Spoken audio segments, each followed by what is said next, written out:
Assalamualaikum warahmatullahi wabarakatuh. Di sini kami akan mempresentasikan hasil proyek UTS kami yang berjudul Sistem Informasi Laundry berbasis website. Sebelumnya, kami akan memperkenalkan diri terlebih dahulu dan beserta checklist yang kami buat. Yang pertama yaitu saya, Sari Rahmatika Devi, mengerjakan pembuatan DFD Sistem Informasi Laundry dan menambahkan BPNM untuk menggambarkan alur. Kemudian ada Muhammad Hanif yang bekerja menyusun tabel elisitasi tahap 1 sampai 2, kemudian serta tabel kebutuhan fungsional dan non-fungsional. Kemudian ada Muhammad Bial Naufal yang menyusun bagian tujuan proyek, metode pengembangan sistem, analisis masalah, dan identifikasi aktor.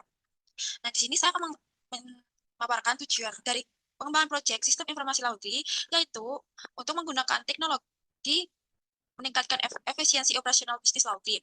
Sistem ini dirancang untuk mengotomatisasi proses pencatatan transaksi, pengelolaan informasi pelanggan, pemanfaatan status cucian, dan membuat laporan keuangan yang akurat.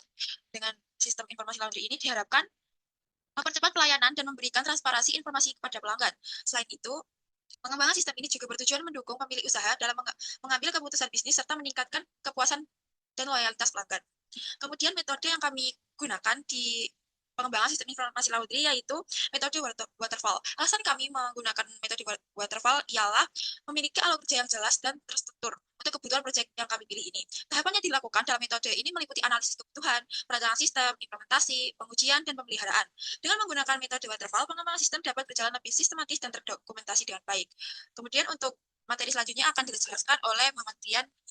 Waktu dan tempat, silakan. Baik, terima kasih atas kesempatannya. Kemudian ada identifikasi masalah dan analisis kebutuhan sistem. Langkah awal penting dalam pengembangan sistem informasi laundry adalah identifikasi masalah dan analisis kebutuhan sistem. Fokus utamanya adalah memahami masalah yang ada serta merumuskan kebutuhan yang harus dipenuhi agar sistem dibangun dapat berfungsi dengan baik dan memenuhi tujuan proyek. Kemudian ada identifikasi masalah. Berdasarkan hasil wawancara kami pada karyawan laundry, ditemukan beberapa masalah dalam proses operasional laundry, yaitu yang pertama, pencatatan transaksi masih dilakukan secara manual, yang berpotensi menyebabkan kesalahan transaksi. Yang kedua, pelanggan kesulitan memantau status cucian karena tidak ada sistem pelacakan yang jelas. Yang ketiga, pelanggan harus menunggu secara pasif karena tidak ada pemberitahuan secara otomatis. Dan yang terakhir, memiliki usaha mengalami hambatan dalam menyusun laporan keuangan dan memantau persediaan bahan baku karena belum ada sistemnya digital dan terintegrasi. Kemudian untuk analisis kebutuhan sistem dilakukan untuk memastikan sistem laundry berjalan sesuai tujuan dan menyelesaikan masalah yang ada pada sistem.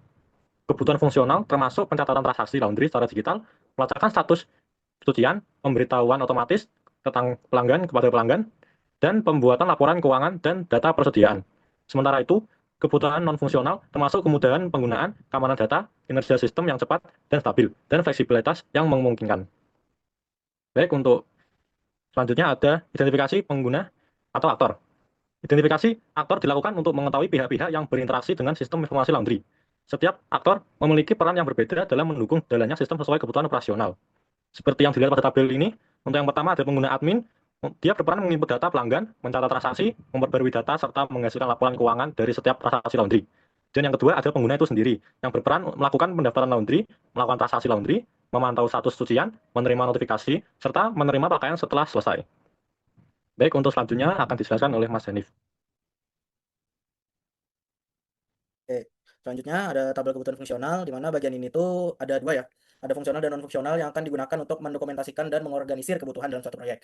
Nah, di tabel ini juga Anda dapat mencantumkan elisitasi tahap 1 hingga ketiga. Jadi untuk tahapnya kita jelaskan secara rinci, serta final draft kebutuhan-kebutuhan yang dipenuhi secara spesifik termasuk deskripsi, prioritas, dan status. Kita mulai dari tahap pertama dulu, tapi kita mulai dari non-fungsionalnya aja lah dulu. Ada 4 di sini yang kami analisis. Yang pertama, data tersimpan dengan aman, mudah diakses, user friendly, dan tampilannya jelas dan responsif. Lalu yang kedua, tuh di bagian kebutuhan fungsional. Yang pertama, itu kita bisa diakses secara online, lalu menampilkan identitas laundry pada halaman utamanya, terus menampilkan menu register, menampilkan menu login, logout, terus menampilkan verifikasi password saat login, menambah dan mengatur hak akses pengguna, pengguna yang belum login tidak dapat mengakses, dan yang sudah login dapat mengubah password. Nah, lalu ada pengguna memilih jenis layanan laundrynya, mengisi form pemesanannya secara online, dan admin menginput datanya pemesanannya. Terus ada mencetak struk digital yang mencakup barcode dan tracker pengerjaan cucian, terus ada mengirim notifikasi status cuciannya melalui WhatsApp, terus ada validasi form pemesanan, menampilkan laporan stok barang laundrynya, riwayat transaksi, menampilkan dan mencetak laporan keuangan. Kita lanjut di sini, tahap kedua, ada 3 ya, ada mandatory, lalu D-nya itu sini untuk elisitasi tahap 2-nya, yang pertama untuk bagian M mandatorinya, data tersimpan dengan aman, untuk bagian D ada mudah diakses, user friendly, dan tampilan jelas. Dan esensialnya tidak ada, karena menurut kami semuanya masih perlu. Lalu untuk tahap keduanya di sini ada diakses secara online, itu bagian mandatorinya di bagian M, di bagian D-nya ada menampilkan identitas laundry, lalu menampilkan menu register, menu login, menu logout itu masuk di mandatory. Oh bukan, untuk logout termasuk di D ya. Verifikasi password saat login itu di D juga. Mengatur hak akses pengguna dan pengguna yang belum login tidak dapat mengakses sistem itu masuk di M mandatory. Pengguna yang sudah login dapat mengubah password kita masukkan ke D saja. Untuk bagi cucian melalui WhatsApp, validasi form pemesanan, stok laundry, riwayat transaksi itu di M hampir semuanya. Nah, lalu untuk tahap ketiga ada 3 bagian dan masing-masing itu ada tingkatannya juga ya. Ada technical, operation, dan economic. Nah, untuk technical di bagian non fungsional itu hype-nya ada di data tersimpan dengan aman. Lalu untuk di middle-nya mudah diakses, user friendly, tampilan jelas dan responsif.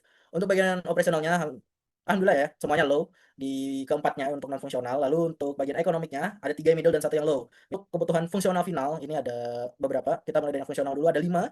Di sini ada sistem dapat mencatat transaksi jasa laundry secara digital, prioritasnya tinggi, dan untuk fungsional hampir semuanya kita, bukan hampir, memang semuanya kita buat tinggi. Ini ada 5. Yang pertama ya tadi mencatat transaksi jasa secara digital, lalu yang kedua menyimpan dan mengelola data pelanggan, yang ketiga ada membuat laporan keuangan otomatis, nah keempat pelanggan memberi pelanggan bukti transaksi, dan yang terakhir memungkinkan admin memperbarui status cucian. Ini opsional tapi prioritasnya tinggi.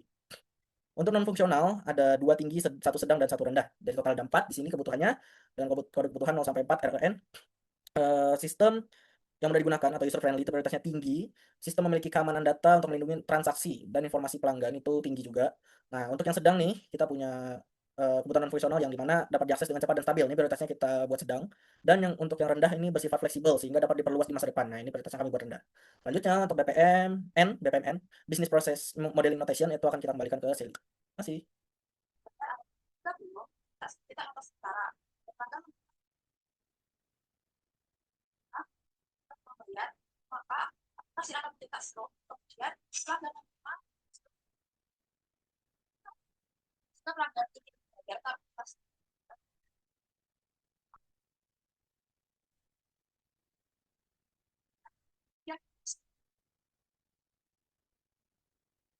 akan jika pelanggan masuk, sistem akan mengupdate proses audit, entah itu proses atau kemudian sistem juga mengupdate proses audit. Nah, jika selesai akan diterima oleh pelanggan. Kemudian CFD atau data flow direkam. Saya akan menggunakan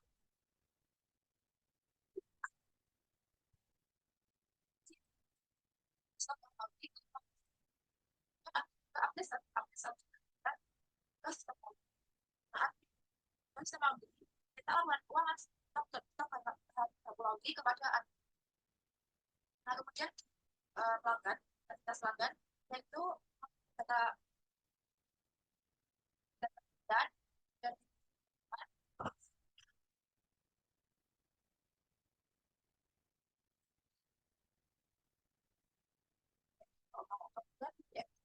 level 1 yaitu pertama login pelanggan. Nah, pelanggan sistem voucher itu prosesnya dan pembagian pembayaran. Pelanggan sistem voucher, kemudian sistem pencatat biaya berdasarkan grafik layanan ini data transaksi. Kemudian yaitu proses pembayaran tanpa. Setelah pelanggan melakukan pembayaran, kita mencetak transaksi dan mencetak pembayaran sebagai bukti transaksi. Kemudian yaitu proses update status cucian. Admin memperbarui status cucian, yaitu proses selesai dan siap diambil. Informasi ini dapat dilihat pelanggan agar mereka mengetahui pengembangan layanan yang mereka. Kemudian proses yang terakhir yaitu secara otomatis data laporan keuangan. Lalu data laporan akhir itu data operasional. Nah, kesimpulannya, secara keseluruhan sistem membantu proses bisnis jadi lebih efisien dengan mengintegrasikan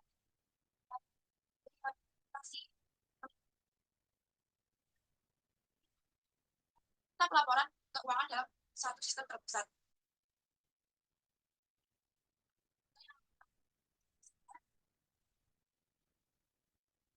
Semoga hari yang kami kita gambaran tentang bagaimana teknologi dapat membantu proses lebih efisien dan teratur. Terima kasih atas perhatian dan kesempatan teman-teman yang kita kasih.